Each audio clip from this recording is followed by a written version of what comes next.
It's raining men. Hallelujah, it's raining men. Every special man.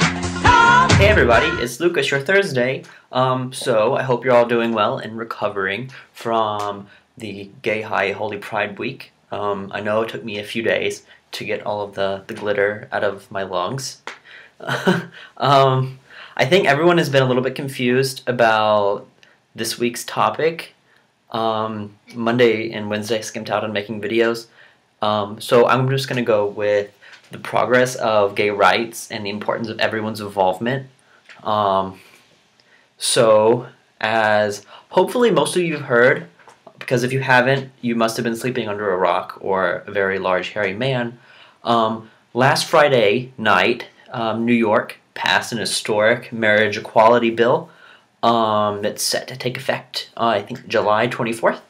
And it passed with bipartisan support, so that was 29 Democrats and 4 Republicans, and then signed by Democratic Governor Andrew Cuomo.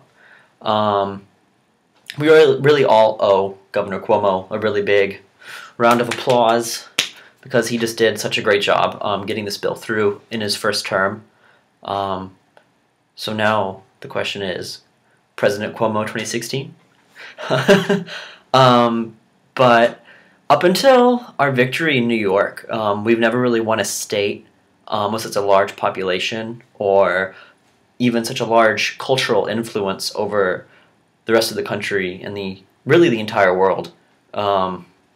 So this really is, aside just from us being able to go into New York and to wed, this is going to have very far-reaching positive consequences for our community.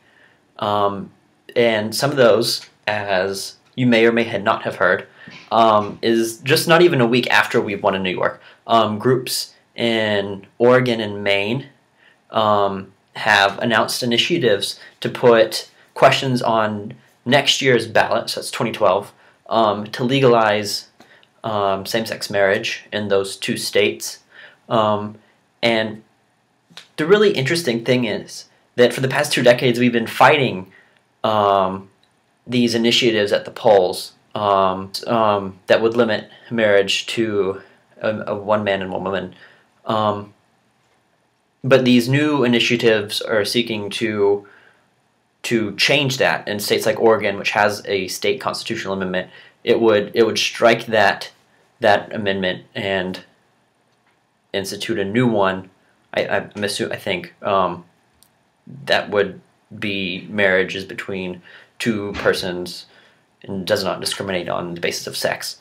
Same thing in Maine. Maine actually legalized same-sex marriage in 2008 or 9, and then voters overturned the state legislature's decision. It was the first, I think it was the first state to actually pass a same-sex marriage bill by the legislature, not by the courts. But then the voters overturned the legislature's ruling.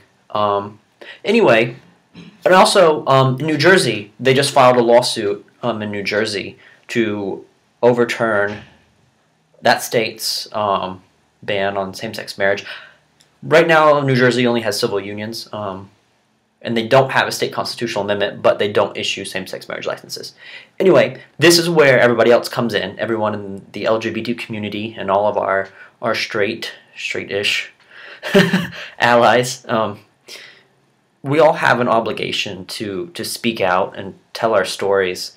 We need to talk to our friends and our families and our neighbors and coworkers, classmates, teachers, everybody about why marriage matters and the harm that marriage inequality does and has done to LGBT families throughout the U.S.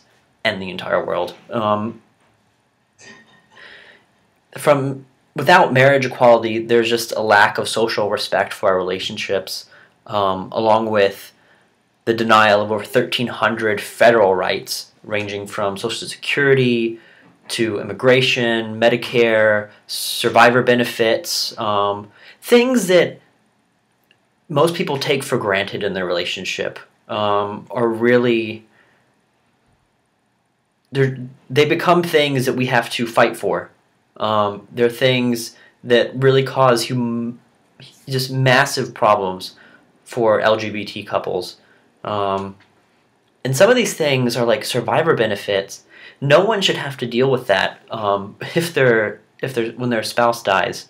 But they are, and they have to go to court, and it's a huge legal mess. And we not only owe it to ourselves and to our colleagues, our gay and lesbian colleagues, but we also owe it to the thousands of people who have brought us to this point today, where we can see marriage, equality, and just full equal rights under the law in all 50 states.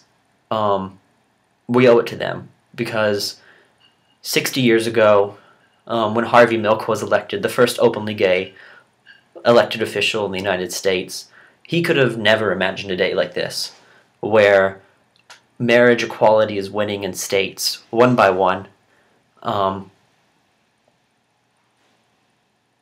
where we're fighting back HIV/AIDS, and winning. But we have to continue this work, and we can only get there if we all do our part. So I'm going to do my blib now. To anyone out there who might be watching this video for whatever reason and doesn't support marriage equality or is thinking about it, I'm here to tell you that marriage matters to me personally, and it matters to all Washingtonians. Because without marriage, we don't have the opportunity to marry the person that we love. We're relegated to second-class citizens under the law. Right now, Washington provides same-sex domestic partnerships, which just nearly does not have the same respect, nor does it come with the federal rights that marriage does. The government basically would treat me and my spouse as roommates. And marriage matters because without marriage, binational couples are torn apart by the government. Couples are denied the medical care they need. They're refused benefits and entitlements that our heterosexual counterparts receive. Marriage matters because society gives respect to marriage, and I want that respect in my relationship. It's a fundamental human right to marry the person you love. And right now, you have the unique opportunity in your lifetime to help end concrete forms of discrimination for millions of people, not only in this country, but the entire world. You have the opportunity to end this vicious cycle of discrimination against gay and lesbian families. And I'm asking you to be a part of this process and to help us end inequality in marriage. Thanks, guys. Comment below, and I hope to see you all next week. Bye.